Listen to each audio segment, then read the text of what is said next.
Olá, ponto de partida da nossa conversa, 1º de novembro de 1826. 17 de novembro, o momento em que 421 colonos chegaram a Torres, ao cantão de Torres. Em novembro de 1826, celebraremos o bicentenário da imigração germânica no litoral norte do Rio Grande do Sul. Momento de celebração, de encontros, momento em que nós vamos mais do que ou tanto quanto celebrar a ancestralidade e a memória, pensarmos no nosso futuro, né? Nas grandes vocações que essa região toda desenvolve e nessa trajetória de 200 anos, nas pessoas que chegaram, que partiram, que viveram esses momentos. Junto comigo aqui nesse momento especial, o historiador, escritor Rodrigo Trespar, para que a gente comece exatamente, Rodrigo, a contar essa história. A Sicredi Caminho das Águas, recuperando e resgatando o pertencimento das pessoas que vivem nessa região, se propõe a, nos próximos 12 meses, explorar esse momento como uma forma de reconhecimento, de estendermos um grande espelho para que as pessoas enxerguem e valorizem muito tudo que foi feito, para que a gente possa efetivamente encontrar caminhos para o nosso futuro. Que bom estar contigo aqui, meu amigo, podendo conversar sobre bicentenário da imigração alemã no litoral norte do Rio Grande do Sul. Mais uma vez, Rodrigo, é um prazer imenso poder contar contigo, né? Parceria aí de tanto tempo e de falar de um tema que para mim é muito importante, né? Todo mundo sabe, acho que a minha admiração, sim, a paixão mesmo pelo tema e agora neste ano mais especificamente da região onde os meus ancestrais acabaram se estabelecendo, né? Em 2024 a gente lembrou os 200 anos da imigração para São Leopoldo, marco, né, desse processo todo, onde os meus também chegaram, né, em 25 de março de 1825, que aliás esse ano de 2025 se completam, né, 200 anos, e agora então 26, que é para onde eles, de mudança de São Leopoldo para Três Forquilhas, né, a colônia protestante, acabaram se estabelecendo. E é a parceria muito grande e importante que a Sicredi Caminho das Águas tem, de valorizar a identidade, né, dessa população que tem uma origem germânica, que tem a sua contribuição, tem a sua história, tem o seu legado, né, cultural.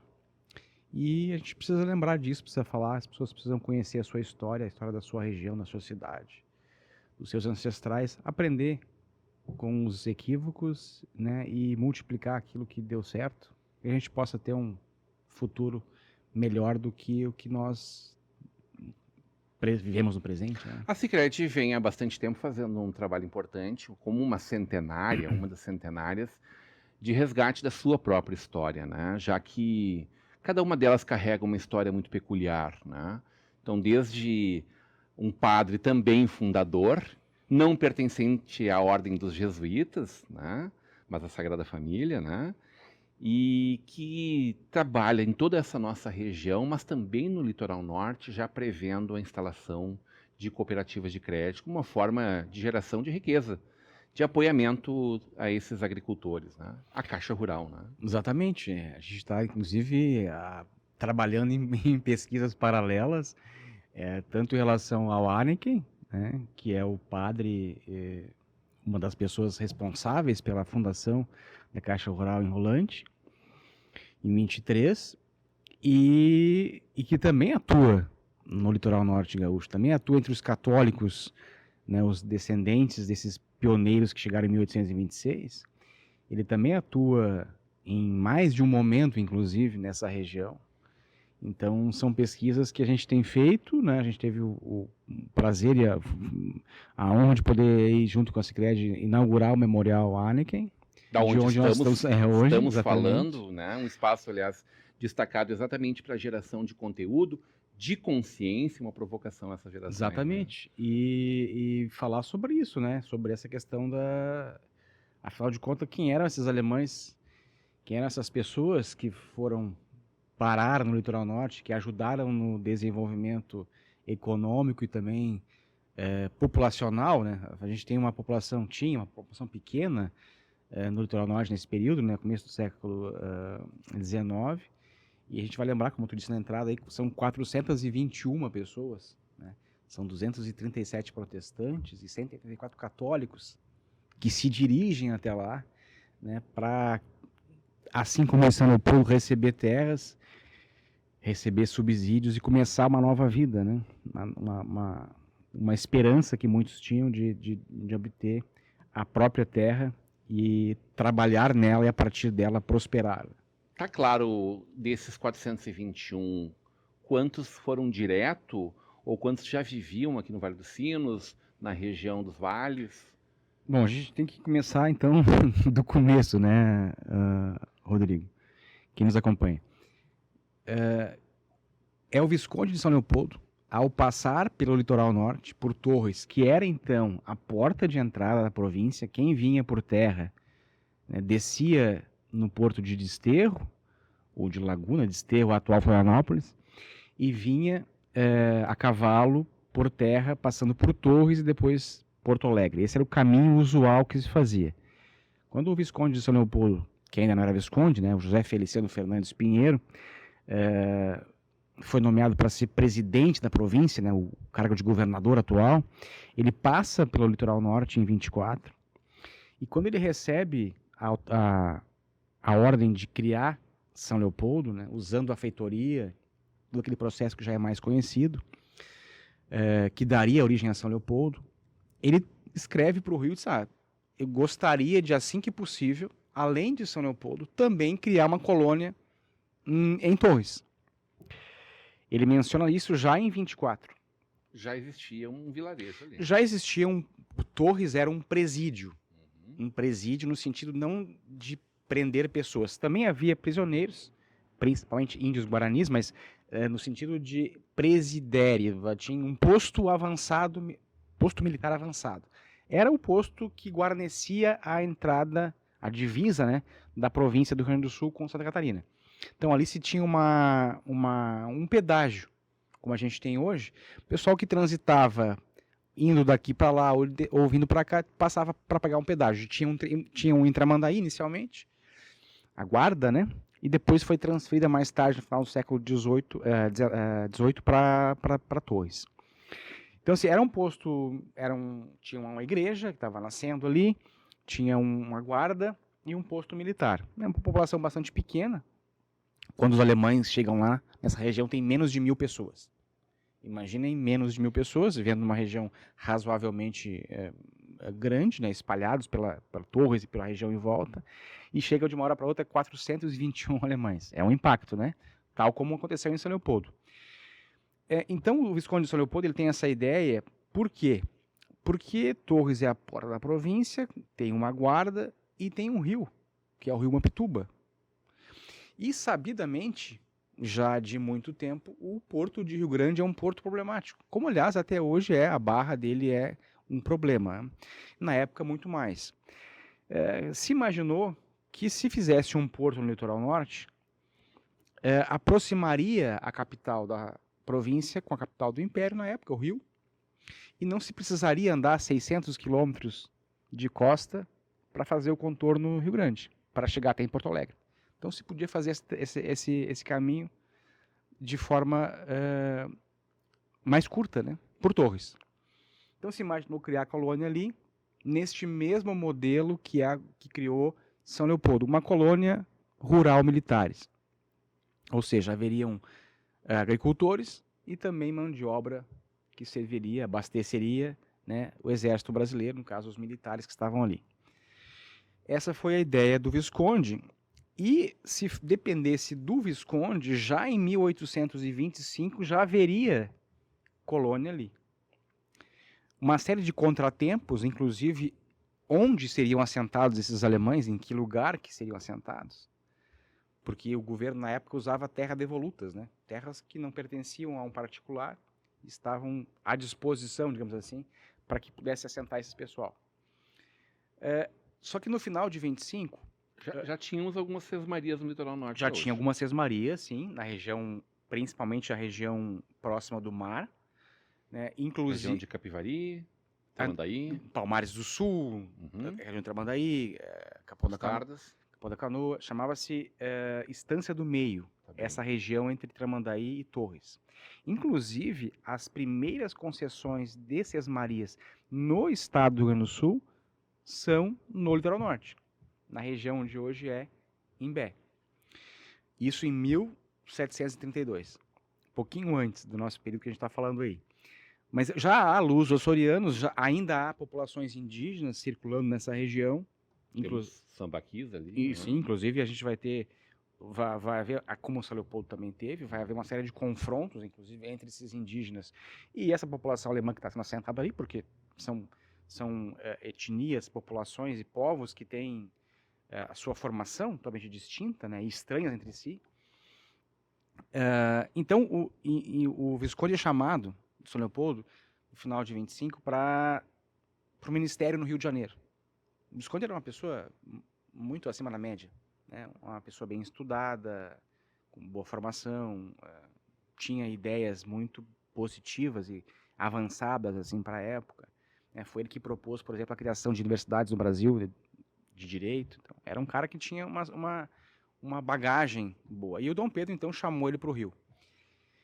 No lugar dele fica o Barbuda, Gorgílio de Barbuda, que é um completo incompetente.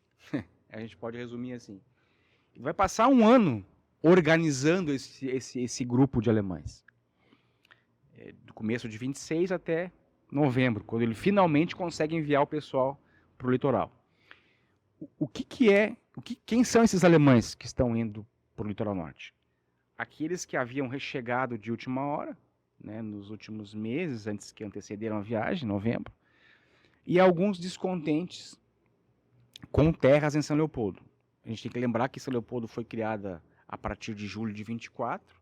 A gente vai ter aí algumas levas já chegando e se instalando, então já não tem mais terras na região central. A gente mais região de costa e mato, e o pessoal não queria ficar muito distante da região central.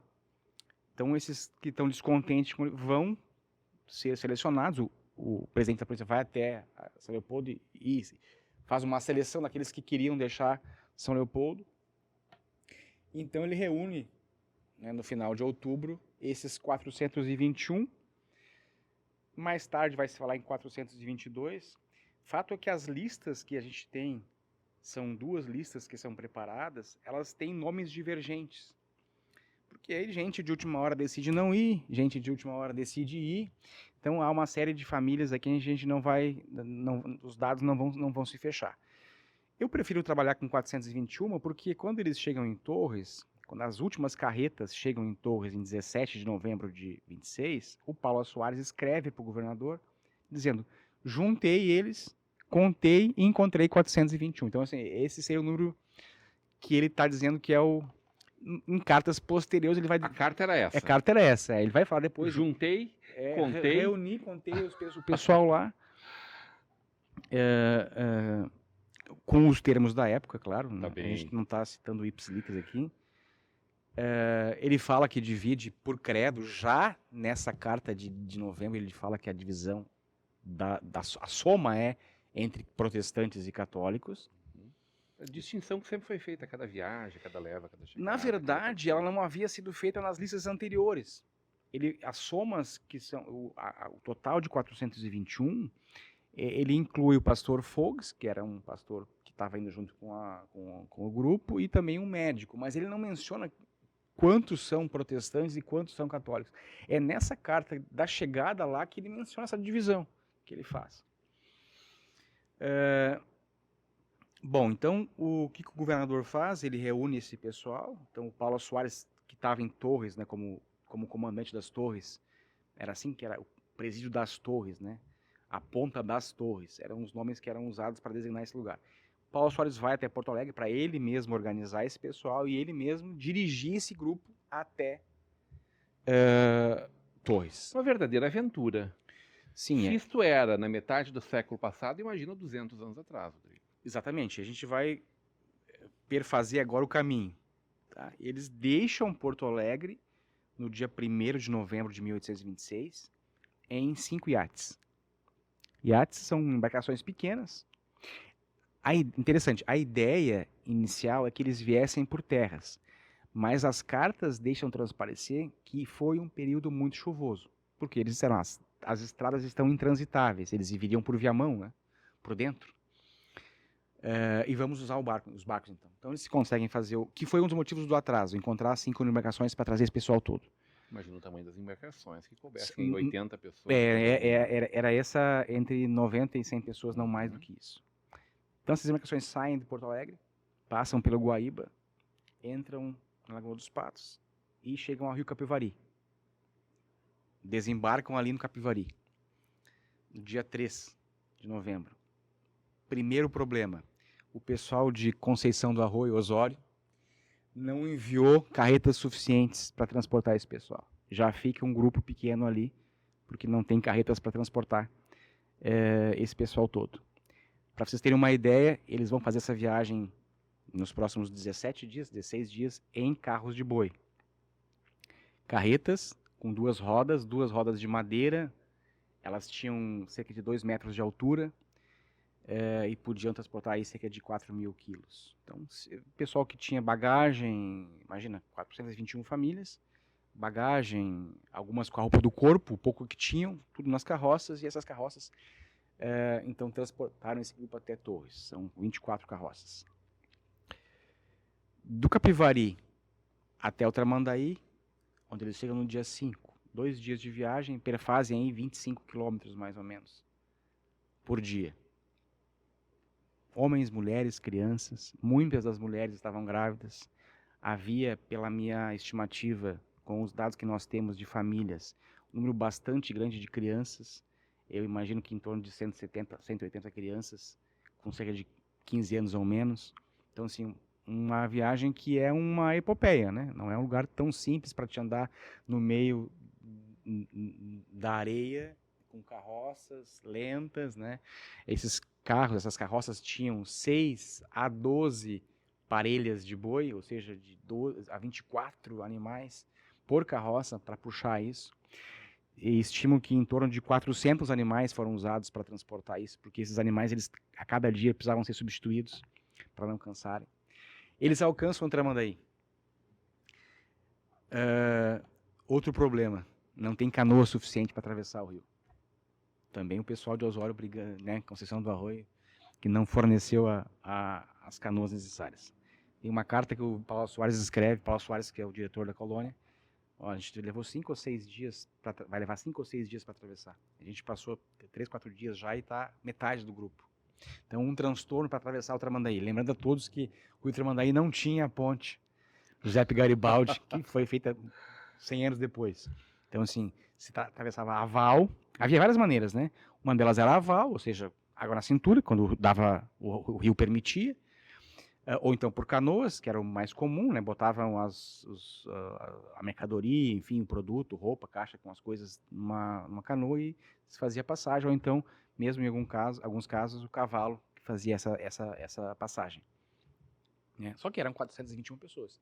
Então, isso levou um tempo maior do que o estimado, até pela falta de condições. Então, eles cruzam o Tramandaí e seguem, então, em direção a Torres. Existiam, de Tramandaí a Torres, mais pontos para que eles parassem. Como era uma passagem para ir até Porto Alegre, havia pontos na Lagoa dos Quadros, a atual Lagoa dos Quadros, na época do Inácio, perto de Capão da Canoa, e pelo menos mais um ponto que ficava na Itapeva, né, a lagoa, hoje Arroio do Sal. Então, são pontos que eram de referência. Isso era próximo da beira da praia? Isso próximo da beira da praia, né? A gente, mais ou menos essa estrada, que era a Estrada da Laguna, vai seguir o trajeto que hoje a gente conhece como a Estrada do Mar. Só que elas ficavam próximas, esses acampamentos, né, esses postos, ficavam próximos das lagoas, porque abastecimento de água, a gente tem que lembrar que naquela época não tinha armazém em qualquer lugar, água não vinha em garrafinha, as pessoas precisavam ter água à disposição, até quando tinha uma quantidade de gente maior, né, era importante isso. Mas o governo já tinha esses postos preparados para receber pessoas, e nesses postos eles usaram para também descansar a caravana. Então eles fazem essas paradas, e no dia 17 de novembro, então, aliás, no dia 20 de novembro, 3 dias depois, o Paulo Soares diz, olha, informa o governo do estado que no dia 17 de novembro chegaram as últimas carroças com os alemães, com esses 421 que ele contou. Ele separa, né, 237 evangélicos, 184 católicos. Uma coisa importante que a gente fala, eu uso muito o termo protestantes. Às vezes as pessoas perguntam, por que protestantes? Não são luteranos? É importante ressaltar assim, que quando os alemães vieram para cá, para o Brasil, desde São Leopoldo, o contrato, né, a condição era que todos professassem a fé cristã. Quem conhece a história da Alemanha sabe que a história da Alemanha ela é dividida entre reforma, entre antes e pós-reforma. Então a gente tem um grupo muito grande, metade da Alemanha era de protestantes. Esses protestantes eles são divididos entre luteranos, calvinistas e reformados e outros credos menores, ou menos significativos no sentido de quantidade. E quando vem para o Brasil, vem muitos reformados e calvinistas. Como aqui os pastores que estão aqui, que atendem esse pessoal, são luteranos, né, o Ehlers tinha uma formação luterana, que é o primeiro pastor de São Leopoldo, enfim, eles vão acabar se aliando, se ligando a esses pastores, porque não havia pastores de outros credos. E a gente costumou usar luteranos de forma geral, mas muitos deles, eu estimo que entre 30% e 35%, pelo menos, se não mais, eram reformados, calvinistas. Uhum. Então eu prefiro usar protestantes para abranger um maior e não confundir com os evangélicos, que era um termo que se usava na época, para a gente não misturar com as denominações religiosas mais recentes no Brasil, né? Esse pessoal é evangélico de uma denominação religiosa mais antiga, que é surgida na Alemanha. Bom, então o pessoal está em Torres, 421 colonos. Fazer o quê? Com certeza tinha algum hotel esperando eles lá. Foram arranchados. O turismo exuberante do litoral norte, que nós hoje conhecemos, não existia. Não existia nada. Para vocês terem uma ideia, Torres também, o núcleo urbano do que é Torres hoje, não existia nada. Havia a igreja, a guarda, algumas casas menores. Como... A igreja é exatamente onde ela está hoje. Sim, a igreja de São Domingos. Que havia sido concluída há pouco tempo, em 24, né? A casa número 1. Casa número 1, que continua de pé até hoje também. Pertenceu ao alferes. A casa que era do contratador da guarda, também é do Paulo Soares, que essas não resistiram ao tempo. Então, assim, o núcleo era bem pequeno, bem em volta mesmo, onde hoje está a igreja de São Domingos, ali que surgiu. Esses alemães foram arranchados provisoriamente próximo dali, porque a ideia do governo era eles enviarem esse pessoal lá mais para o norte do Imbituba, rio acima, na região da Glória, onde hoje fica Pirataba. Começaram as demarcações de lotes e uma enchente do rio bagunçou tudo. E naquela do que fazer, também havia precariedade dos lotes, a leva foi maior do que o esperado e não havia lotes para todo mundo.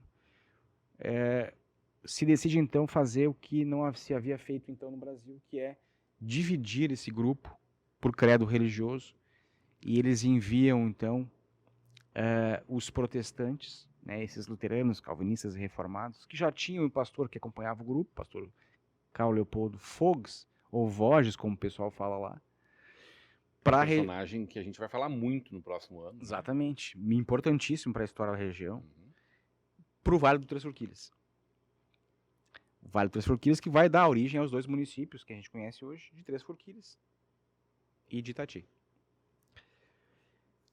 Assentados esse pessoal entre junho de 27 e agosto de 27. Ou seja, eles ficaram mais de 6 meses acantonados, né, ou arranchados, aguardando essas terras em Torres, até receber essas terras em 1827, lá no Vale do Três Forquilhas.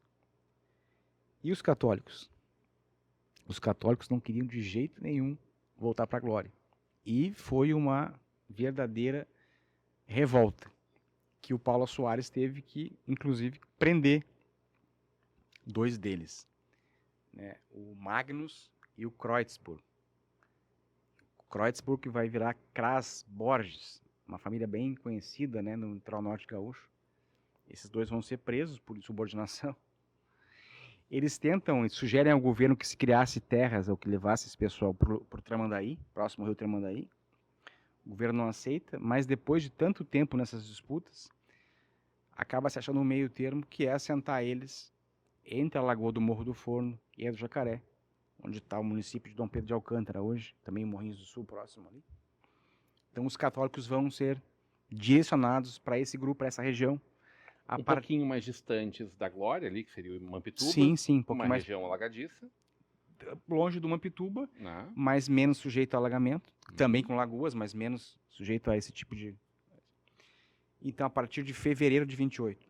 Então, vejam só, esse pessoal chega em Torres em 17 de novembro de 26.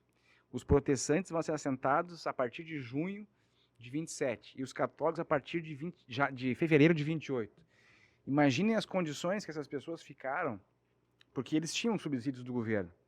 Mas assim, tu morar junto com várias pessoas, sem nenhum tipo de, né, de estrutura, de conforto. Não que eles que estavam aqui naquela época tinham isso no Vale dos Sinos também. Sim, mas uma condição complicada. Muito aqui no Vale, muito mais preparados para isso tudo. Exatamente. Tanto que, depois de tanto tempo e tantas dificuldades, muitas famílias, quando acabou, porque o governo, assim como o São Leopoldo, ele fazia pagamentos mensais de auxílio para essas famílias, de subsídios. Porque tu tá vindo de um país estrangeiro, tu ganhou terra, mas tu não plantou ainda. Se tu plantou, tu não colheu, tu precisa de alguma coisa para te ajudar a sobreviver. Perfeito. Uma espécie de Bolsa Família. Esses alemães receberam essa Bolsa Família, esse subsídio, durante os 2 primeiros anos. Quando acabou esse subsídio e muita gente estava com terra em situação de abrir picada, construir casa, os solteiros, por exemplo, a maior parte evadiu-se da colônia. Porque um solteiro sozinho, se não tem uma esposa, se não tem filhos, e naquela época isso era fundamental, para ajudar a abrir picada, para ajudar a plantar, para ajudar a colher, para ajudar a construir alguma coisa, né, os seus pertences, era essencial. Então a maior parte dos solteiros evadiu-se, saiu da colônia. Famílias também, que haviam recebido terra, mas que eram artesãos, começam a enviar cartas para o governo. Eu não estou com dificuldade de plantar, não sei, é uma região isolada, erma, né? Voltam para Porto Alegre ou para São Leopoldo. Então, desses 421, vão ficar muitos menos. Nós não temos dados específicos, porque toda a documentação de época que nós resgatamos, a gente pesquisa, assim, nem sempre elas são completas, né? Se perde ao longo do tempo, então a gente tem cartas, às vezes, que falam de um ano, mas que são de outro ano, já com um tempo. A gente, por exemplo, tem um documento do Paulo Soares, que é importante para a história da região, que é Memória das Torres. Ele escreve isso em 47, ou seja, quase 20 anos depois, mais de 20 anos depois da chegada deles. Então, pode haver essas discrepâncias entre o número de famílias e algumas datas. É uma região isolada, acabou ficando sem, no primeiro momento. Logo em seguida a gente vai ter a Revolução Farroupilha. Que para, inclusive, com a chegada de novos imigrantes. Que para com a chegada dos novos imigrantes, que era uma das coisas que eles pediam sempre, que foi... Porque é o início do povoamento, né? Exatamente, porque assim, às vezes me perguntam por que não deu certo, assim, né? Nesse sentido de que, por que não atingiu a pujança que outras colônias alemãs atingiram, né? Eu sempre enumero, assim, primeiro porque o projeto inicial não deu certo, né? O idealizador do projeto não estava mais aqui. O porto nunca mais foi falado. Durante um bom tempo, o Paulo Soares... 200 anos depois, ele ainda está por acontecer. Está por acontecer. Teve outros projetos que não aconteceram. Então, assim, esse porto que ajudaria no escoamento da produção, que serviria de caminho, né, de via de acesso, de chegada e de saída, não aconteceu. A gente tem estradas muito rudimentares, que são não mais do que picadas algumas. E há, nesse caso, nesse específico, não envio mais de levas posteriores. Esses 421 colonos vão ver famílias como a minha, que vai, quando a Revolução Farroupilha estoura, em 35 vai ir para lá, saindo de São Leopoldo, mas não são muitas mais. A outra grande imigração que nós temos para o litoral norte é a partir de 50 e 55 com os Brumers, dentro de um outro contexto, mas também não são numerosos. Então, assim, é uma região que recebeu um grupo e que não teve mais oxigenação, que é essencial para que isso aconteça. A gente vai ver em São Leopoldo aqui, por exemplo, em que as pessoas foram chegando cada vez mais sempre, e diversidade de comércio, de culturas, de indústria, artesanato, que diversifica uma região. A gente não teve isso no litoral norte. Então, assim, é um dos motivos de não ter atingido... Eles ficaram muito isolados. Vai se construir, depois da Revolução Farroupilha, uma estrada que se chama Estrada da Renascença, que vai ligar a serra, o vale, principalmente o Vale do Três Forquilhas, não tanto os católicos, mas os protestantes, com a região serrana. E vai se escoar bastante... Até então não tínhamos uma conexão com os campos de cima da serra. Conexões precárias, assim, né? Nós temos provavelmente. nós temos uma estrada, por exemplo, que liga o Torres pelo Mampituba, que o próprio Paulo Soares constrói, que liga que percorre, né, margeia o Mampituba pela Glória, e quem desce da serra desce pela Glória para ir até Laje, Santa Catarina, mas não para o outro lado, né, para o lado que ficasse próximo de Porto Alegre. Então, assim, não há um caminho consolidado para isso. Tanto que esses alemães vão criar, por exemplo, a navegação lacustre.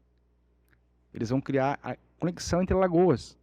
Muitos tinham experiência lacustre, e eles vão fazer de fato, a partir da década de 50, 60 em diante, um dos caminhos usados vai ser a lagoa. E aí, mais tarde, o governo estadual vai complementar com a ligação entre canais que vão ser abertos entre lagoas que não se conectavam, e também a via férrea, que vai ligar, por exemplo, Osório, que era Conceição da Rui na época, com Palmares por via férrea, e depois mais vezes Lagoa até Porto Alegre. Então, assim, isso muito mais tarde, né? Nessa fase inicial, é uma fase de isolamento, é uma fase de vai ser isso? Da construção dos canais, da navegação das lagoas, a partir da década da segunda metade do século XIX. Mas dos canais e da via férrea, só no século XX. Pelo menos 80, 75 anos ali. Sem um caminho, assim, como ocorreu com outros lugares, né? Então, assim, isso dificulta bastante essa mobilidade. É óbvio que vai haver famílias que vão ter esse comércio, que vão transitar entre um lado e outro, vão se destacar, né? Como é o caso do próprio Pastor Fogues, enfim, e outras famílias, Dreyer, né? Jacob, enfim, famílias que conseguem se desenvolver, mas não são todas. De forma geral, são famílias que vão acabar produzindo para subsistência ou para atendimentos locais, né, mais próximos. Dom Pedro, no caso dos católicos, vão permanecer mais tempo nessa produção mais interna do que os protestantes, pela região, enfim. Vai acontecer um caso interessante, como não há uma oxigenação desse pessoal, é muito interessante que a gente vai conseguir encontrar famílias que têm casamentos e relações próximas com famílias desde a chegada até muito tempo, muitas gerações depois. Como se fosse uma espécie de guarda, né?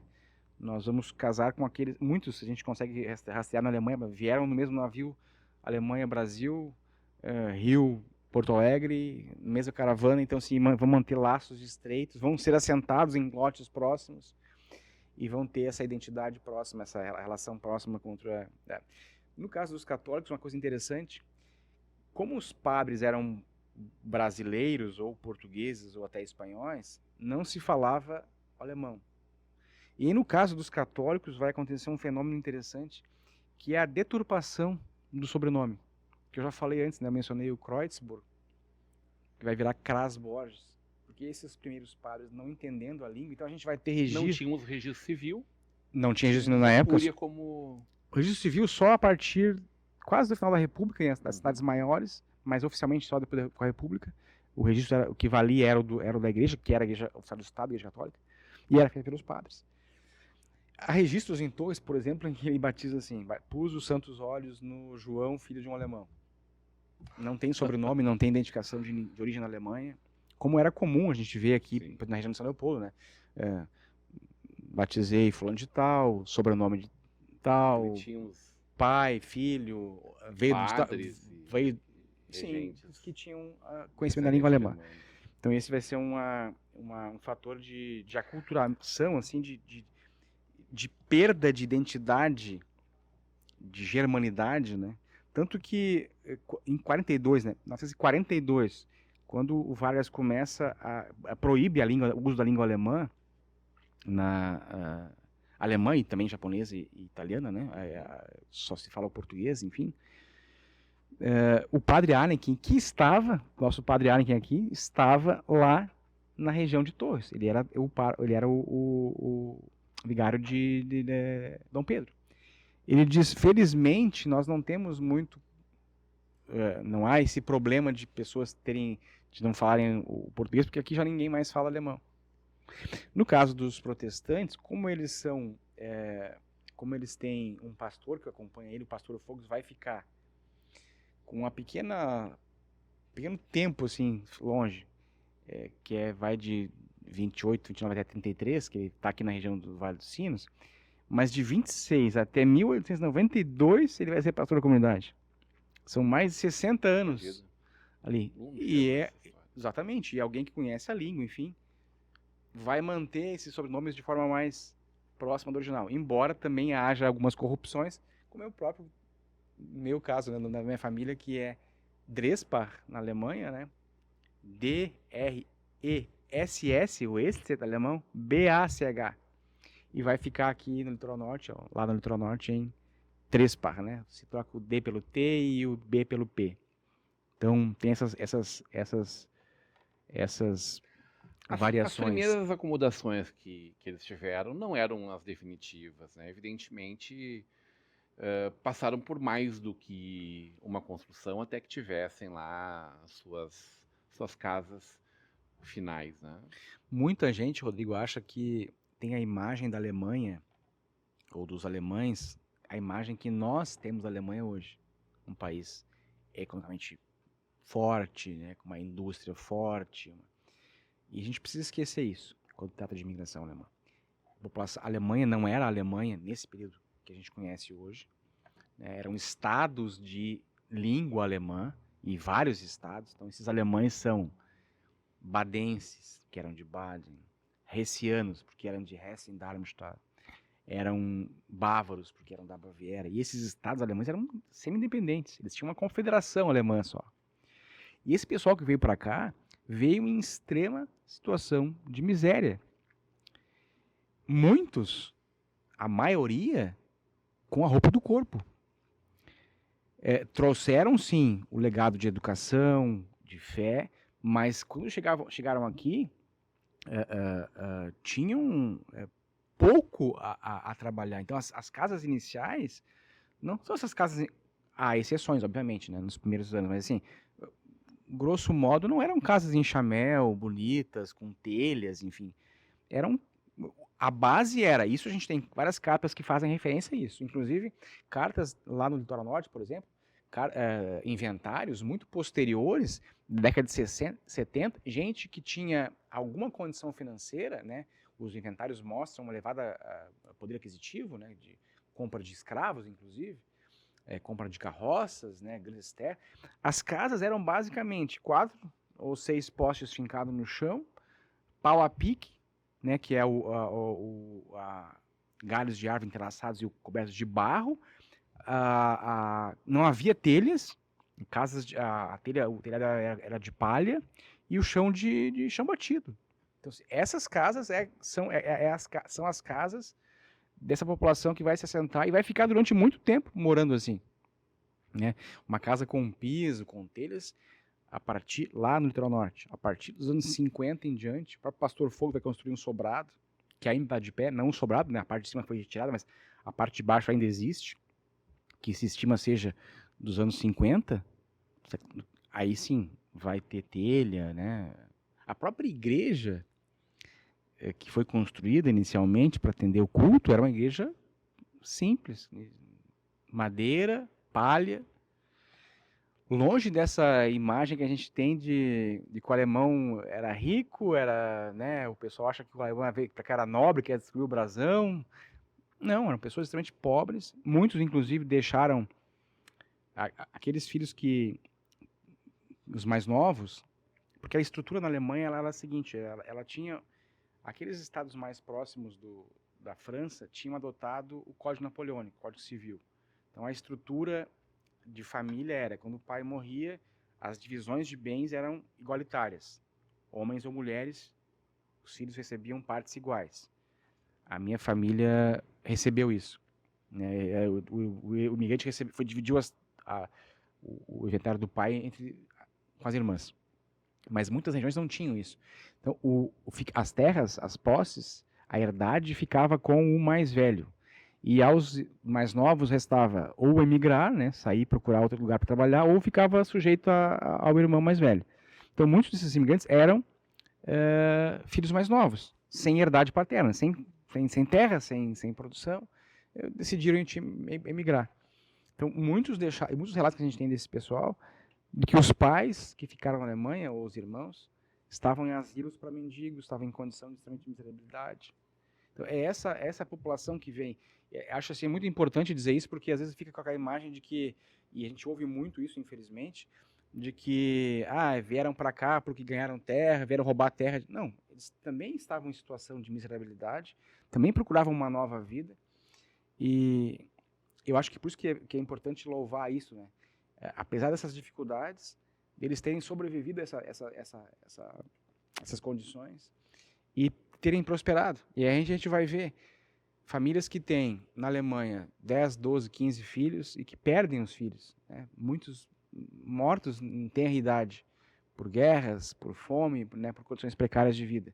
E a gente vai ver essas famílias aqui no Brasil, em quase todas as colônias, e também entre as Três vai ser o mesmo, 10, 12, 15 filhos, e todos os filhos sobrevivem à fase de infância, chegam à fase adulta. Ou seja, há uma condição de melhora dessas famílias. Então isso eu acho que é importante falar, mas que não foi fácil. Como tu disse, as casas não eram as casas que a gente vê hoje bonitinhas, em Chamel. Óbvio que tem algumas casas, né? A gente vai ter a casa do Pastor Fogos, tem a casa do Zé Jacob lá na Bonião, por exemplo, em Três Forquilhas, que é um sobrado muito bonito, bem feito, enfim, também da década de 50, já bem mais de 30 anos. Essa possibilidade de recuperação dessa história, ela vai nos permitir fazer um resgate daquilo que é patrimônio material ou imaterial, que ainda está de pé de alguma forma, e que ainda existe, que de alguma forma ainda é lembrado ou minimamente preservado?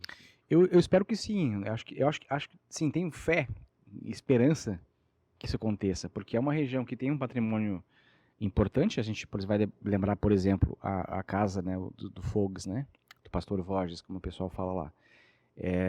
Ela é uma casa de um tamanho considerável, né? Ela foi construída nos anos 50, no século XIX. Ela pertenceu ao segundo pastor protestante do estado, ao terceiro pastor protestante do país. Então, assim, tem um legado, além de patrimônio, de material, né? Um legado também intelectual, cultural, a questão religiosa, né? Da importância para a região. Então, assim, eu acho que isso desperta nas pessoas pertencimento. Eu acho que a grande dificuldade que se tem hoje, quando a gente fala de litoral norte, é a falta de identidade. Se fala muito em identidades, quando a gente fala de serra, quando a gente fala de campanha, mas o litoral está perdido entre essas... Afinal, qual é a identidade do litoral? Eu acho que isso é importante, que as pessoas conheçam a sua formação, né, a formação da sua região. E acho que esse resgate, isso que a Secretaria de Carinho das Águas tem feito, assim como fez com o Memorial, é de extrema importância, né? De levar para as escolas, para que as pessoas saibam que existe casas antigas que pertencem a esse período. Saibam que existe uma história por trás desse povoamento, que tem a questão não só do alemão, tem a questão do italiano, dos poloneses, dos japoneses, tem a questão dos que já estavam aqui antes, que são os luso-açorianos, a questão dos indígenas, os africanos, assim, precisa conhecer, e acho que uma das maneiras que a gente tem para fazer isso é a construção do memorial. É fundamental para isso, o Memorial Arniken tem essa função, e a outra questão é que a gente possa publicar obras e trabalhar projetos assim como a gente tem feito, para que isso seja melhor divulgado para professores, para escolas, para a comunidade em geral. O legado germânico em todo o Brasil, ele é inequívoco, né? A gente pode dizer que tudo que a gente viu em outras regiões do Brasil também se replicaram lá, na parte da cultura, na parte da educação, da dedicação ao trabalho, da fé?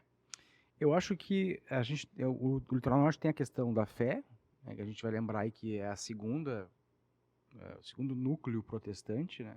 A gente vai ter São Leopoldo, depois vai ter Três Forquilhas. Então, a igreja protestante, por exemplo, a gente tem uma carta do pastor Fox, de 27, em que ele menciona a existência de uma igreja. Infelizmente, essa igreja não resistiu ao tempo, mas seria a primeira igreja protestante do sul do Brasil. Anterior a de Campo Bom. Anterior de Campo Bom, porque a carta é essa de fevereiro de 27. Então assim, é um patrimônio de fé, né, ligado a um legado de religiosidade. Quanto à economia, sim, a gente tem uma questão ligada à cultura, à agricultura, né, à produção agrícola. Que segue sendo boa base dessa produção hoje em dia. Né, a produção também, por exemplo, que é uma coisa muito do luso, mas que o alemão assimilou para si, que é a rapadura, a aguardente, né, a cachaça, que é um fabrico que também era feito ali, que eles não conheciam, mas passaram a fabricar e a trabalhar. Eu acho que a questão da educação ela é um fator assim que precisa ser trabalhado. Por quê? Vamos ter que recuperar essa história, Rodrigo. Exatamente. Por quê? Porque a questão desse isolamento cultural e geográfico mesmo, durante muito tempo, ele perde parte da identidade, no caso da língua, ou seja, a gente não tem uma oxigenação, não tem pessoas transitando com o alemão, transitando, como a gente vai ter em São Leopoldo e em outros lugares. E isso é um problema. Pastores posteriores ao pastor Fox vão dizer que a colônia perdeu o alemão formal, né? O Hochdeutsch é um dialeto todo deturbado, que a educação é precária. No caso dos católicos, nem isso sobreviveu. Então, assim, acho que é uma coisa que ainda precisa se trabalhar. Assim, acho que o Troll, nessa questão da educação, os rumos não foram bem definidos e houve um certo atraso nessa questão. Mas que eu disse, isso pode ser sanado, isso pode ser trabalhado com a questão da criação da identidade, do pertencimento, da relação com outras etnias também. Eu até vou mencionar um caso interessante, que isso não acontece em nenhum outro lugar em colônias alemãs, pelo menos na fase inicial, que é a relação entre alemães e populações locais. Há exceções, né, entre os lusos, mas em Três Forquilhas ocorre um caso interessante, que é a relação, já na primeira geração, com indígenas. Que é um fator, porque o indígena, né, os Xoclém, estão sendo expulsos do seu território. Esse território que é deles fazerem essas correrias, são populações nômades que circulam pelo norte, eles estão perdendo espaço. Há choques, há enfrentamento. Aí nós temos relatos de alemães que são mortos por ataques dos bugres, que chamava. A gente vai ter assalto à horta desses alemães. Eles procuravam roubar, por exemplo, as ferramentas, que eram de ferro, metal, né, que eles não conheciam e servia como arma, né? Então eles roubavam a plantação, as ferramentas, o gado para comer. E tem esse choque, né, que é um problema assim, para se acostumar e para como eu vou viver no meio da mata com esses indígenas em perto de mim. Mas para além então do estranhamento existe um encantamento. Também, eu ia dizer, e há esse caso que o pastor Fox anota no registro dele, que o índio Manuel dos Santos, que nós infelizmente não temos informações sobre a sua etnia, a sua relação e de onde ele veio, como ele foi parar ali, mas o pastor faz essa referência que uma alemã, né, uma Strach, casa com esse indígena. Então, assim,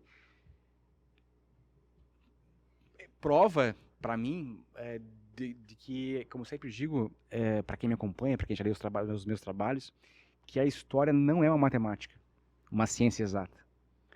Em história, 1 mais 1 pode não ser 2. Então, a gente precisa ter várias interpretações, várias fontes, não encarar como algo como, para mim, ao contrário do que muitos historiadores pensam, né, principalmente os marxistas, a história não é determinista. Ela tem muitas variáveis, e uma dessas variáveis é encontrar, por exemplo, no registro de batismo protestante, a presença de um indígena, já nas primeiras gerações. O que vai acontecer em outros lugares só muito mais tarde. Tem registro a quantidade de filhos da prole desse casal? Inclusive acho que são 7, se eu não me engano. Inclusive 2 casais de gêmeos.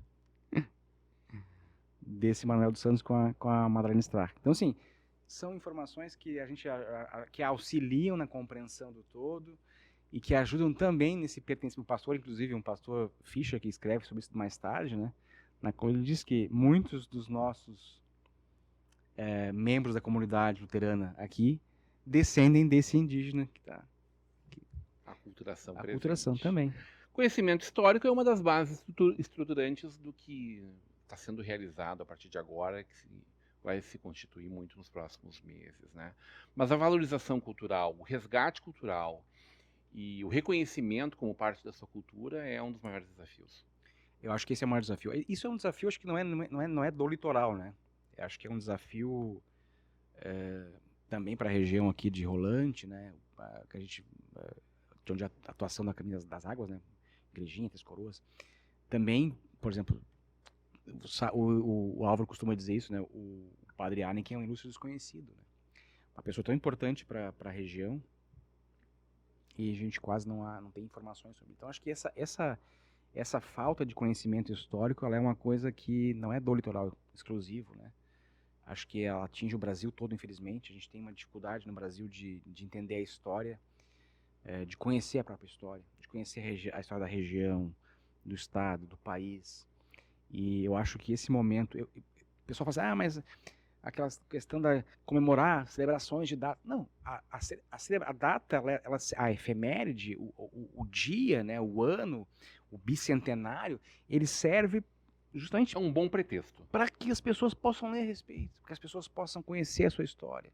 Estão falando do Arneken lá, vamos ver quem é o Arneken. Agora, a gente tem aí os 200 anos do nascimento do Pedro II, né, do imperador Dom Pedro II. É um personagem fantástico, uma pessoa reconhecida internacionalmente pela sua intelectualidade, pela sua sabedoria, pela sua administração do Brasil. E o Brasil hoje desconhece.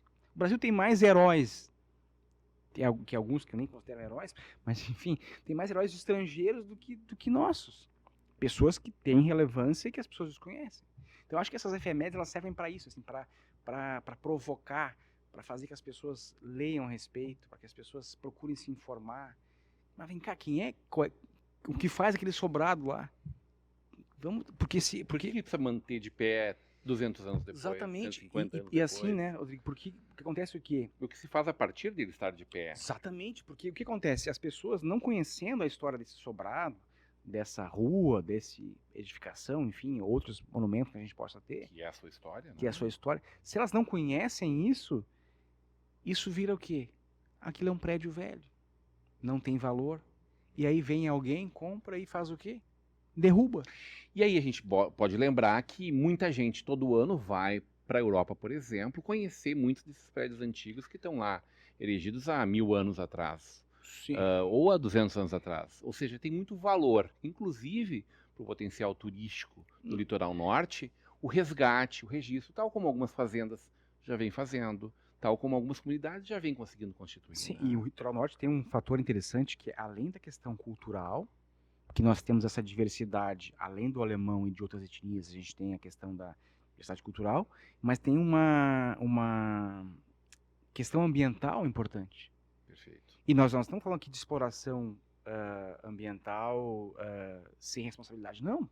A gente pode usar essa questão ambiental de forma positiva, sustentabilidade. Os municípios podem ter, através do turismo histórico, cultural e ambiental, terem divisas, terem receitas que qualificam a vida das pessoas, que ajudam a conservar também esses monumentos históricos e essas questões ambientais. Desenvolvimento sustentável, mas de forma econômica e social. Claro, a gente pode poder, se um município tem uma boa receita com turismo, que sendo bem pensado e projetado, a gente pode trabalhar com a questão da preservação da mata nativa, das lagoas, despoluição de alguns rios e mananciais, enfim, isso tudo está interligado, e isso só acontece, Rodrigo, quando as pessoas têm conhecimento disso.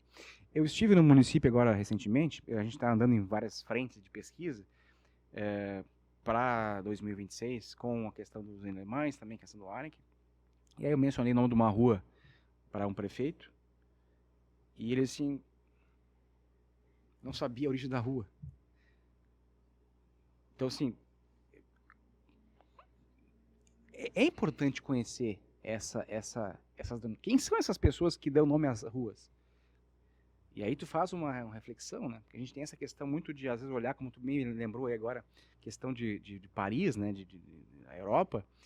Quando o Sobrado dos Bastos foi derrubado em Osório, que era um bem tombado municipalmente, mas não devidamente preparado pela legislação estadual, acabaram, enfim, conseguiram derrubar ele para fazer uma caixa de sapato para atender uma farmácia. Quando ele foi derrubado, o proprietário estava viajando na Europa.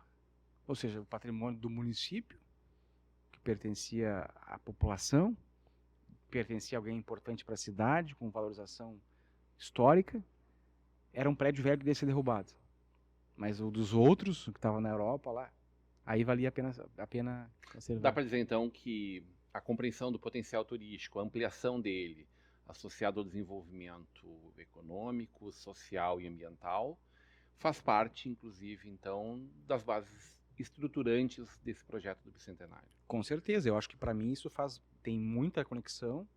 A gente espera poder levar isso para os municípios, né? Esse conhecimento histórico, através desse conhecimento histórico, ter esse entendimento de que isso pode ser feito de uma forma responsável, né, com base numa legislação que atenda à demanda de prosperidade, né, daqueles que querem investir e possam ajudar a região a prosperar de uma forma sustentável, segura, né, que a gente possa deixar de legado também. E uma outra coisa importante que eu gosto de falar sempre, Rodrigo, é assim, e a gente é provocado muito pela Caminho das Águas sobre isso, né, que legado nós vamos deixar? Então, essa historiografia ela é muito recente, né, do Litoral Norte. A gente tem poucas, de fato, obras nesse sentido. Né? Sempre foi... É sublevado essa compreensão? Eu até uso um termo forte, mas as pessoas vão entender, talvez eu preciso explicar. Ela é marginalizada. Perfeito. Mas marginalizada não de algo que é ruim. De estar à margem, colocada de lado. Porque ela teve uma importância econômica inferior, porque ela tem uma germanidade inferior ou não tão quanto se esperava. As primeiras referências do final do século XIX, começo do século XX, são sempre negativas, porque a comparação com o São Leopoldo era inevitável. Sempre que se comparava o Litoral Norte com o São Leopoldo, não eram tão próximas, não eram tão... Sabe? Então, assim, se deixou muito em segundo plano, de forma muito negativa. E a precariedade dos dados que a gente tem hoje faz com que a gente não tenha esse pertencimento. Esse fato, por exemplo, dos alemães, muitos, em São Leopoldo, por exemplo, vou fazer uma comparação. Boa parte das famílias que chegaram em São Leopoldo, ou no Rio Grande do Sul, Porto Alegre, no século XIX, conhecem, ou podem conhecer, se quiserem, podem conhecer quem são seus ancestrais na Alemanha. Existem livros que conseguem fazer ligação entre quem chegou e quem ficou lá, e os que ficaram aqui. No caso do Litoral Norte, a gente não tem, muitas famílias não sabem de onde vieram, porque esses livros foram perdidos durante a Segunda Guerra Mundial, foram destruídos, como aconteceu em outros casos também. Então, também essa questão de perda de relação com o passado, de eu não conseguir dizer quem são os que vieram antes. Essa falta de conexão com alguma coisa mais... também é uma coisa que causou esse impacto de forma negativa. Por exemplo, eu vou dar um exemplo da minha família. O meu avô falava alemão até 18 anos, aí a guerra proibiu. Os avós dele não falavam português, por exemplo. E ele não deixou o idioma para os filhos e para os netos. Porque o que era alemão era ruim. Foi o que se passou durante a guerra. Então, essa imagem, esse deslocamento a gente precisa começar de novo. Então, já tem um processo já antigo que é de problemas estruturais. Né? Isolamento, a questão toda de perda de identidade. E aí há uma guerra que vem nesse tempo que também ajuda isso aí, a perder essa identidade. Se constituiu dentro dessas colônias uma aristocracia? Ah, sim. Sim, há famílias que conseguiram ter... O próprio pastor Fogos, por exemplo, é um grande empresário. É alguém que se estabelece tem proprietário de escravos. A gente vai identificar outros pastores Fogos da vida, outros personagens ricos desse processo? É possível que a gente chegue ao final do ano que vem com pessoas a serem rememoradas como importantes lideranças das suas comunidades e desse desenvolvimento do litoral norte como um todo? Eu sempre gosto, quem acompanha meu trabalho, assim, a gente tem 20 livros, né, Rodrigo? Tu é um dos que conhece bem, né? Eu sempre gosto de tratar com esses desconhecidos, né? Uhum. A gente tem aqui o 24, por exemplo, que a gente trata daqueles personagens que são centrais, né? Dom Pedro I, o Palácio Soares, Mas são muitos os personagens são no muitos. 1824. Sim, mas também tem aqueles personagens que são desconhecidos. Aquele colono que construiu só. Eu gosto de fazer essas referências. E a gente tem muitos casos em Três Forquilhas, né? Ou no Dom Pedro de Alcântara, no litoral norte, né? Desses colonos que vieram, como eu falei. Vou citar um exemplo aqui entre os meus ancestrais, né? O Christian Mauer, evangélico reformado, vem para cá, se junta com o pastor Fux, porque não tinha pastores reformados nessa época, como eu falei. É solteiro, casa com uma família também dos Helbig, que também são reformados, evangélicos reformados na Alemanha. Ganha o seu quinhão de terra e consegue prosperar. Ele não é uma liderança política que saia da colônia, mas ele é uma liderança da colônia. Ele consegue prosperar. Ele tem a terra que ele ganhou, herdou, e a que ele conseguiu, no caso, que ele ganhou do governo, a que ele era da esposa, né, dos familiares, no caso. Ele consegue criar o seu comércio, desenvolver sua agricultura, ele faz parte do coral da igreja, ele vai criar versos em alemão lá no começo metade do século XIX, vai deixar isso registrado. Tem essas coisas que são patrimônios que não são aqueles patrimônios que porque as pessoas, elas só dão valor para aquilo que, aquilo que aparece mais bonito, a casa que está mais... Não, existem patrimônios que são de pessoas simples também, que têm uma contribuição, às vezes, na liderança local, e que não aparecem em muitos livros, e que eu gosto de dar destaque, porque são a sociedade, o homem, né, a humanidade, ela é composta dessas pessoas também que constroem. A gente precisa eu sempre digo assim, a gente precisa enxergar, e no Brasil tem muito disso, de nivelar postos e situações. Por exemplo, hoje a gente tem pessoas que cuidam do lixo, que trabalham na questão da construção de estradas, elas têm a sua responsabilidade. Elas não aparecem nos registros, mas elas participam da comunidade. Então, eu gosto de fazer essas referências para mostrar para as pessoas que a história ela tem essa série de nuances aí que enchem e que dão mais vida e multiplicidade de saberes da história. Acho que isso é interessante. A gente vai ter vários aí ao longo de 26. A previsão são de 10 encontros até culminar com um último encontro potente lá em Torres, né? Celebrando exatamente esse bicentenário em novembro do ano que vem, né? Que cidades devemos percorrer ao longo dessa nossa caravana em 2026, Rodrigo? Eu acho que refazer a caravana é importante, né? A gente, no início, eu já refiz ela, né? Para pesquisa aí de lugares, por exemplo, Capivari do Sul, onde eles chegam. Né? A gente tem, aliado com os alemães, tem a questão do Garibaldi, que também passou por ali, Rio Tramandaí, enfim. Temos ali... Os alemães abriram esse caminho para o Seival passar depois, é isso? E já era um caminho que era meio usual, mas a gente pode fazer essa conexão, né? A gente tem Tramandaí, tem Capão, tem essas cidades que são cidades pequenas, recentes, uma emancipação mais recente, como o caso de Dom Pedro de Alcântara, Morrinhos do Sul, enfim, mas que tem uma ligação, né? É o lugar onde eles se assentam, né? Assim como Três Forquilhas e Itati. Aí a gente vai ter o caso, por exemplo, de Arroio do Sal, onde inclusive se projeta um porto, né? Há uma parada dessa caravana ali, tem uma relação com a história do porto, enfim, acho que são várias cidades que podem e devem, né, fazer parte desse trajeto que a gente vai aí conversar sobre isso A tua Osório era o grande município daquele momento. Osório era um município, digamos assim, não era uma cidade, era uma vila, né? Uhum. Das maiores, pertencia na época, nesse período de 26, pertencia a Santo Antônio da Patrulha, um dos 4 primeiros municípios do estado. Osório se emancipa em 1857, aí a partir de 57 em diante, esse núcleo inicial de alemães vai ficar em Osório, né? Tudo ali era Osório. Depois vai ter a emancipação de Torres, em 78, e aí sim, aí a gente vai ter divisões já, né? 1878. A gente vai ter divisões porque, por exemplo, a divisão entre Torres e Osório vai ser o Rio Três Forquilhas.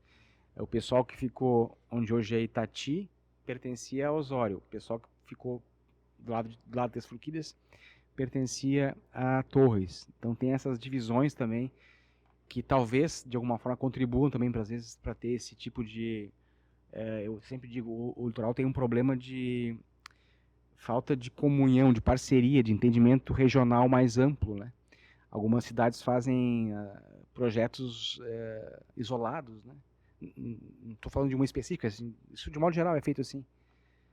Por exemplo, a gente tem um verão e aí cada uma faz feira de livro na hora que quer. Ninguém se coordena para fazer. Há uma instituição que deveria fazer isso, mas não faz, infelizmente, pelo menos ao meu ver, que poderia fazer isso, né? Ter esse projeto Para que se crie um calendário organizado.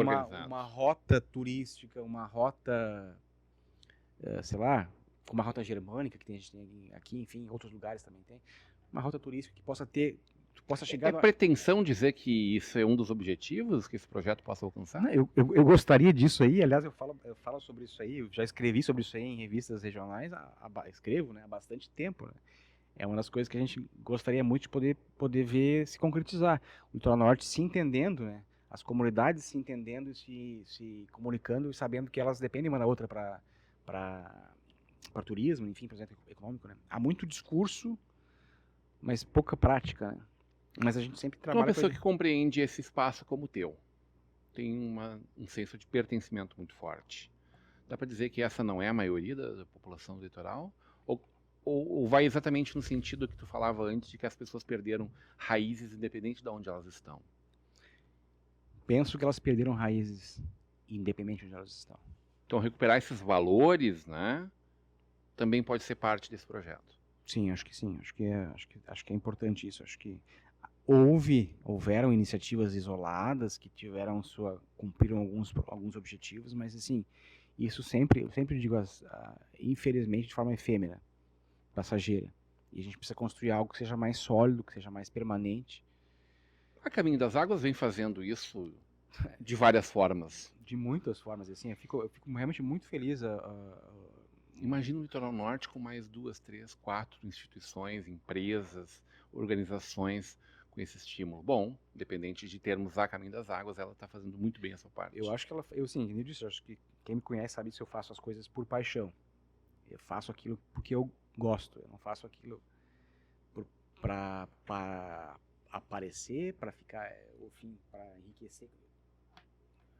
Faz parte da minha vida, é o meu ganha-pão, obviamente, né, mas eu tenho muita paixão por isso, assim. A minha esposa que diz, a gente vai em qualquer lugar para viajar com meus filhos, sempre é um museu, é um cemitério, é uma igreja, não consegue, porque faz parte da nossa vida, assim, essa questão desse amor às coisas que são do passado. Eu acho que fico muito feliz pela Caminho das Águas entender isso de forma que ela pode ser um agente de contribuição, de transformação desse ambiente em que ela está inserida. Para muito além da literatura, que é o teu ofício primeiro, a tua cruzada é muito pela educação. Sim, eu sempre fui, Rodrigo, quem nos acompanha, antes de escrever o primeiro livro, antes de ter uma obra publicada, os primeiros artigos, eu sempre fui um leitor.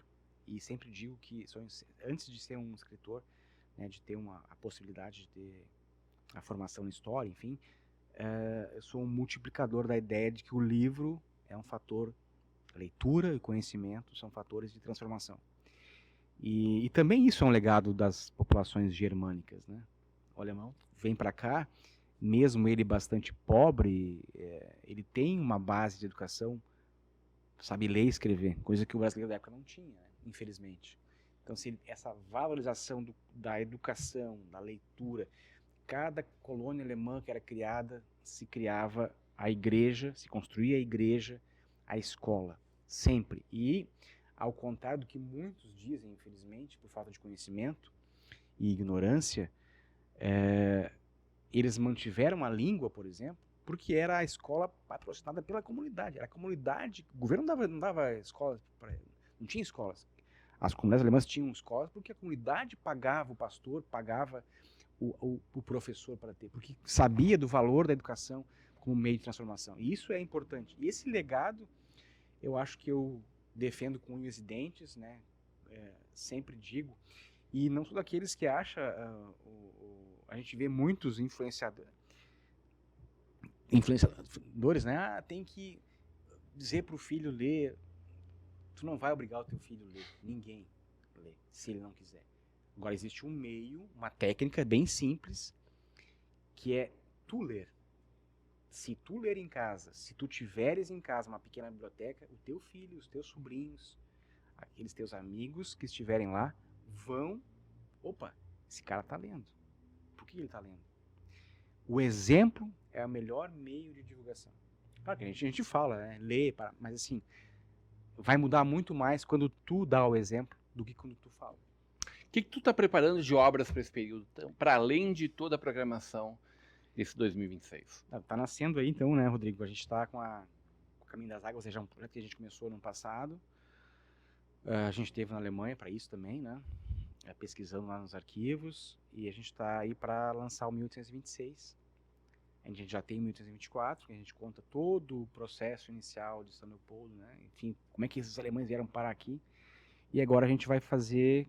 Eu vou realizar um sonho que é falar dos meus, né? Porque eu sempre falo, assim, não dos outros. De todo mundo, né? Né? Mas agora, mais específico. É óbvio que a gente tem dos meus também, do 24, né? Aqui a capa, quem conhece a chegada dos meus ali, enfim. Mas, assim, agora da minha região, do lugar onde do meio em que eu vivo. E falar do meio onde a gente vive é muito importante. Né? Porque as pessoas, às vezes, desconsideram o meio, a cidade onde vive, enfim. Mas eu costumo dizer sempre assim, que o único meio de... Porque as pessoas querem mudar o mundo, né? A gente está atrás do computador, no ar-condicionado, quer mudar o mundo. A gente não vai mudar o mundo. A gente vai mudar o nosso bairro, a nossa cidade, nossa região. Então, assim, a gente trabalha para isso também, né? Essa questão de onde a gente vive. Tu vai qualificar, vai manter uma boa calçada na frente da tua casa. Tu vai ajudar na escola do teu filho ou outras instituições. É onde tu pode mudar realmente, efetivamente, sem discursos, né? Na prática. E eu acho que isso tem muito a ver com o que a Caminho das Águas faz, que é essa questão da ideia do cooperativismo, que é a ideia que o padre Amistad trouxe para o Brasil, a ideia que o padre Arenque também desenvolveu aqui em Rolante e na região toda, né, que é a cooperação, a parceria entre pessoas que muitas vezes, às vezes pensam diferente, têm né, formações diferentes, distintas, mas que se unem para um bem comum, que é o auxílio da sua comunidade, da sua região onde vive. Isso para mim é fundamental. E eu não falo isso hoje, né, Rodrigo? A gente fala isso, eu escrevo isso, a gente tem textos escritos para várias revistas aí ao longo dos últimos 20 anos, né? Então tem uma ligação com isso, né? Por isso que eu falo, sempre que eu falo isso, eu fico bem feliz e contente por poder falar sobre isso e poder encontrar parceiros, né? Poder encontrar instituições que acreditam, que pensam nas mesmas coisas que a gente pensa, né? Vamos encontrar outras instituições também que vêm fazendo um pedacinho desse trabalho, Rodrigo. Temos museus, pequenos museus, memoriais, que preservam parte dessa história, que têm a pretensão de ocupar esse espaço de memória? Acho que sim, penso que sim, devemos fazer isso. Temos há muitos, e eu acho que há muitas pessoas que estão, às vezes, lutando de forma isolada e que precisam de um empurrão, precisam de um auxílio, precisam de uma parceria. A corrente é mais forte com, né, vários elos, né? Então a gente acha que é possível fazer isso aí, a gente vai fazer isso aí, fazer disso um objetivo, um dos objetivos desse 2026. Deixar esse legado para que sempre que a gente diz sem romantismo. Não, efetivo, eu sempre disse, de forma efetiva. A gente conversa muito, a gente se conhece há bastante tempo, não sabe o que eu penso sobre isso, né? Eu sempre trabalho, eu nunca ponho a mão numa obra para ficar a obra parada ou não surtir. Ela precisa ter um objetivo, a gente precisa ter um objetivo, a gente precisa construir, a gente precisa deixar um legado. E eu sempre digo, um legado, porque tem muitas pessoas e muitas teorias científicas, acadêmicas, que são muito lindas no papel, mas que não são postas em prática. E a gente precisa ter essa prática. Ter esse ideal, essas coisas que a gente projeta, essas coisas que a gente imagina e pensa que tem deixado de legado, isso precisa sair do papel. E eu sou uma das pessoas que acredita muito nisso, nesse potencial que a gente pode mudar através dessas parcerias, fazendo, realmente pondo a mão na obra. Quando a gente fala em cultura, a gente fala muito em língua, evidentemente, a expressão mais forte da cultura de um povo, mas a gente fala de gastronomia, a gente fala de patrimônio histórico material, imaterial, a gente fala da cuca feita, né? A gente fala de um traje, a gente fala de uma música cantada, dançada, a gente fala da literatura, de um poema, de uma obra, seja ela qual for. Teremos espaço para apresentações artísticas, para celebração dessa memória textual, para recuperação histórica, para integração comunitária também, como tu bem destacou. Tudo isso nos aguarda ali na frente. Claro, inclusive de resgate de cidades que tinham seus grupos folclóricos e que se perderam, né? Chegou o momento de, opa, a gente tem essa identidade, a gente pode valorar isso, né, com apresentações artísticas, com um traje típico, com recuperar aquela receita da avó, né, da oma, ou da cuco, e outras tantas que a gente tem por aí. A gente pode apresentar, pode fazer isso, e pode, inclusive a gente pede que as pessoas façam isso, né. Eu sempre que a gente tem a possibilidade de falar com alunos, né, agora a gente está só na função da pesquisa, mas quando a gente tem a oportunidade de ir em escolas, principalmente com os pequenos, deem atenção especial para os avós, né? Deixem de lado um pouquinho, é difícil pedir isso, né? Mas deixem de lado um pouquinho o celular, a mídia, ouçam os avós, perguntem para eles como é que era no tempo em que se fazia a própria roupa, que se precisava comprar um tecido para fazer a roupa, que o sapato era só para ir à igreja, que para ir à escola você andava de a pé 3, 4, 5 quilômetros, às vezes no cavalo, na carroça. Perguntem para os pais, para os avós. Acho que isso é um exercício que o professor, eu sempre falo isso para os professores também, que o professor faça em sala de aula. Esse contato com as gerações. Como é que era o dinheiro? Como é que era lidar com o dinheiro hoje, numa época que a gente só usa Pix e celular, né? Como é que era?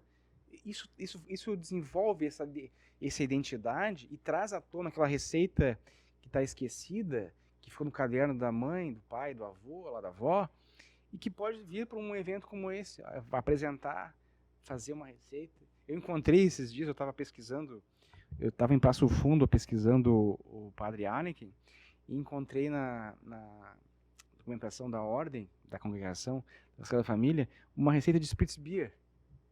E fiquei, mas o pessoal que estava lá nos anos 30, 40, registrou como é que era feita uma Spritz Beer. E a gente pode pegar e fazer essa Spritz Beer com essa receita. E outras tantas que podem ter, enfim. Acho que as possibilidades são múltiplas, Rodrigo. Acho que o ano está assim, começando, abrindo as portas. Eu acho que tem que, mais uma vez, louvar a iniciativa da Caminho das Águas, de quem a gerencia, quem a administra, né, a equipe toda no projeto, e pedir também que as pessoas que queiram ser parceiras, que se somem a gente, para que a gente possa, com mais pessoas... Contribuam da forma como for possível, né? Às vezes são fotos, às vezes são essas memórias, exatamente. Às vezes é a sua presença, divulgação desses momentos de encontro, exatamente. Seja inclusive em momentos mais importantes, ainda mais intensos, como é de união dessas comunidades, né, Rodrigo? Exatamente. São muitas formas que é possível contribuir para a organização desse grande projeto. Vai ser uma honra estar contigo lado a lado, Rodrigão. A gente tocando juntos isso, levando conhecimento, provocando as comunidades, quem sabe construindo novos rumos, né? Se a gente conseguir mudar um pouquinho o eixo, teremos destinos ainda muito melhores. É aquilo que eu digo sempre, se a gente conseguir deixar uma semente das tantas que a gente planta, se uma delas germinar, já terá valido a pena. Então a gente trabalha para isso. E é um prazer sempre trabalhar contigo, né, com o pessoal da Sicredi, né, com o Francisco, com o Álvaro, com a Simone, enfim, com o João, com o Lucas, com tantos outros que estão aí, que às vezes não aparecem nas mídias, mas que estão por trás ajudando sustentando nós aqui atrás, a fortalecer o projeto, a fortalecer as ideias, né? Às vezes a gente em reuniões traz uma ideia que acaba se passando para o autor, e às vezes o autor é aquele, né, que não está aparecendo na mídia ou nessas relações. Então, acho que todos estão de parabéns, a gente espera poder fazer a nossa parte e deixar esse legado tão importante que é um legado de educação, né, de cultura, enfim. E através disso ter uma economia sustentável. 1826, 2026, 200 anos, bicentenário da imigração alemã no litoral norte do Rio Grande do Sul. Nossa alegria de poder participar desse grande projeto. Parabéns, Sicredi Caminho das Águas. Vou ter a maior dedicação em honrar com que esses momentos sejam muito especiais, muito frutuosos para todos nós, que a gente possa estar contando muitas histórias, construindo muitas novas realidades. Você fica ligado na nossa programação, fica ligado nas redes sociais, tanto do Memorial do Padre Heineken quanto da Sicredi Caminho das Águas, para acompanhar, né, tudo que vai acontecer nos próximos 12 meses, nos próximos 11 meses, muito especialmente aí na tua cidade, aí pertinho de ti, nessa grande caravana que a Sicredi Caminho das Águas, que o Rodrigo Trespar se propõe a realizar, visitando municípios, reconstruindo as histórias, reconstruindo laços culturais e afetivos com o nosso passado e celebrando o momento, essas efemérides desse momento, mas, sobretudo, esse olhar para o futuro, construindo novos futuros, novas oportunidades para a sua cidade e para todo o litoral norte gaúcho. Uma alegria, uma honra poder estar com vocês e que a gente possa continuar juntos escrevendo essas histórias.